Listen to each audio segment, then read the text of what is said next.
ज्योतिर्मय media house सविनय सादर करत आहे श्री अरविंद आणि श्री माताजी यांच्या तत्वज्ञानावर आधारित एक चिंतन, पूर्णयोगाचे अंतरंग. नमस्कार. आज आपण एक अशा शब्दाबद्दल बोलणार आहोत जो खूप ओळखीचा आहे, पण त्याचा अर्थ खोल आहे. शब्द आहे त्याग. हो, नमस्कार.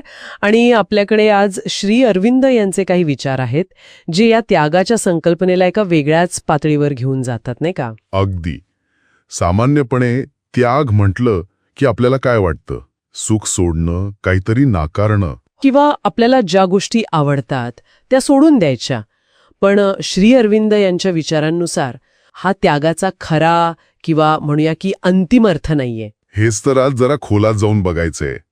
म्हणजे त्याग म्हणजे नक्की काय, त्याची गरज का पडते आपल्याला, आणि त्याच्या पलीकडे पण काही आहे का?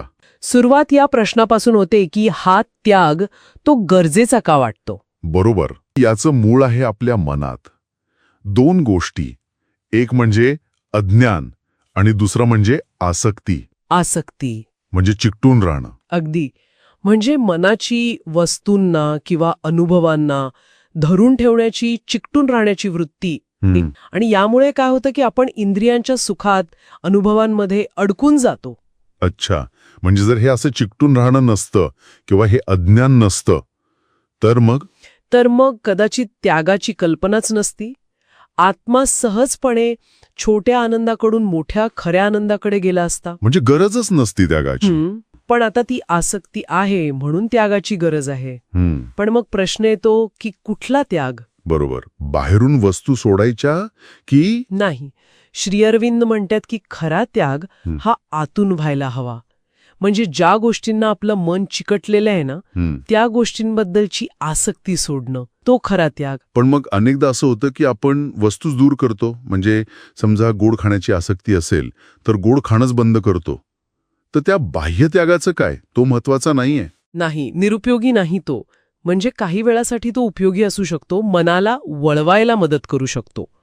पण तो फक्त एक साधन आहे, अंतिम ध्येय नाही. आणि तो करताना अहंकार नको किंवा स्वतःला उगाच त्रास देतोय असा भाव नको.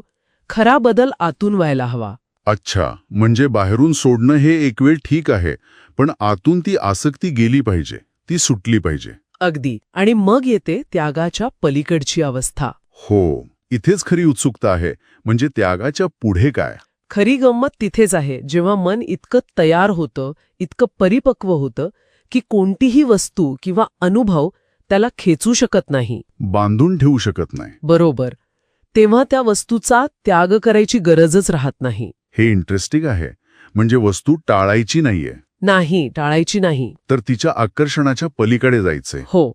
मग ती व्यक्ती त्या वस्तूचा उपभोग घेत नाही खरं तर त्या वस्तूमध्ये किंवा त्या अनुभवामध्ये जो एक ईश्वरीय आनंद लपलेला आहे ना, दिव्य आनंद, त्याचा अनुभव घेते. आणि हा आनंद त्या वस्तूच्या मालकीतून नाही येत किंवा फक्त इंद्रियांना मिळणाऱ्या सुखातून नाही येत. अच्छा. म्हणजे मग बाहेर सुख शोधणं थांबतं का?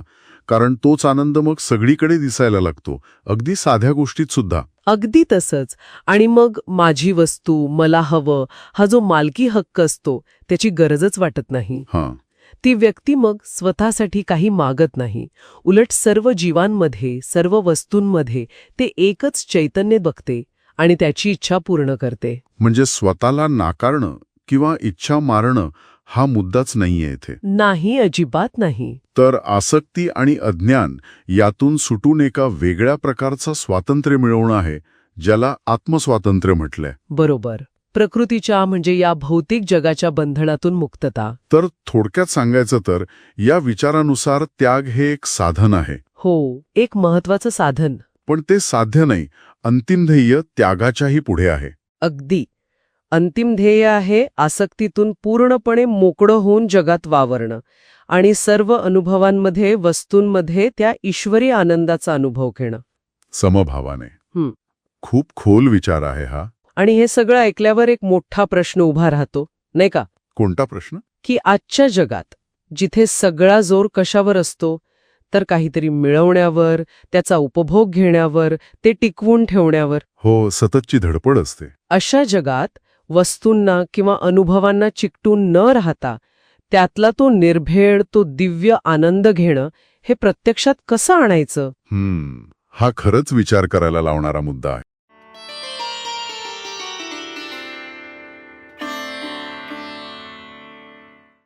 धन्यवाद. उद्या पुन्हा भेटूया आपल्या ऑरो मराठी चॅनलवर.